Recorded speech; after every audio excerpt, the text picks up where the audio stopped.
Hello বন্ধুরা, আমি এখন বাটার পনির করব। তার জন্য নামটা বাটার পনির, কিন্তু আমি একটু সাদা তেল দিয়েই করছি, রিফাইন অয়েল দিয়েই আমি করছি। লাস্টে বাটারটা ছড়িয়ে দেবো। তোমরা যদি চাও পুরো বাটার দিয়েও করতে পারো। তা তেলটা আমার গরম হয়ে গেছে, এবার আমি পনিরগুলো দিয়ে দেবো। একটা বোলের মধ্যে পনিরটা নিয়েছি, পনিরগুলো দিয়ে দেবো। একটু হালকা ফ্রাই হয়ে গেলে পনিরটা তারপরে তুলে নেব।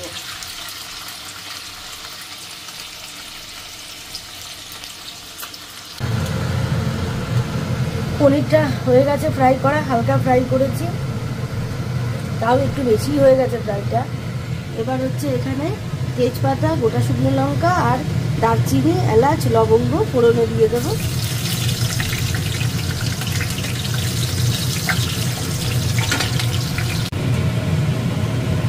এবার এর মধ্যে ক্যাপসিকাম, বেল পেপার, কুচানো এই বড় করে কাটা পেঁয়াজ আছে, কাঁচা লঙ্কা আছে, সব আছে। এবার এটা ঢেলে দিলাম।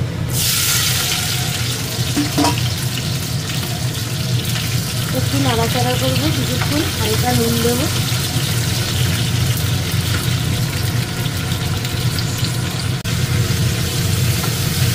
হালকা ফ্রাই করে নিচ্ছি এগুলো।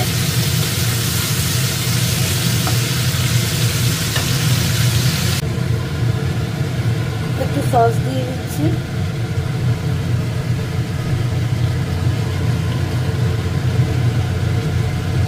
সসটা না দিলেও চলে, আমি একটু টক টক ভালোবাসি, পছন্দ করি বলে ওই জন্য দিলাম।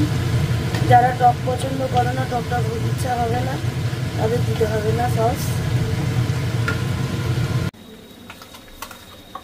এবার কাজু বাদাম আর পোস্ত বাটা দিয়ে দিচ্ছি, একসাথে পেস্ট করে রেখেছিলাম। যারা পোস্ত বেশি দেবে না, এর মধ্যে একটু চালমগজও মিশিয়ে নিতে পারো। আমি চালমগজ দিইনি, আমি কাজু পোস্ত বেশি করে দিয়েছি।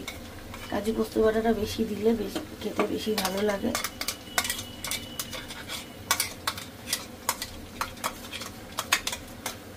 এবার এটাকে জল দিয়ে কষাবো, ভালো করে একটু জল দিয়ে কষাবো।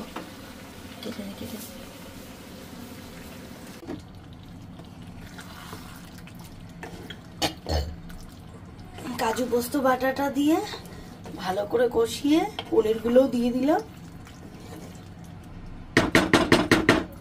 এবার এটাকে একটু ঢেকে দেবো।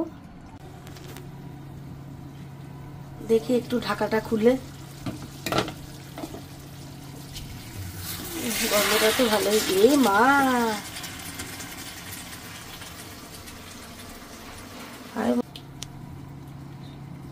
দেখি একটু ঢাকাটা খুলে,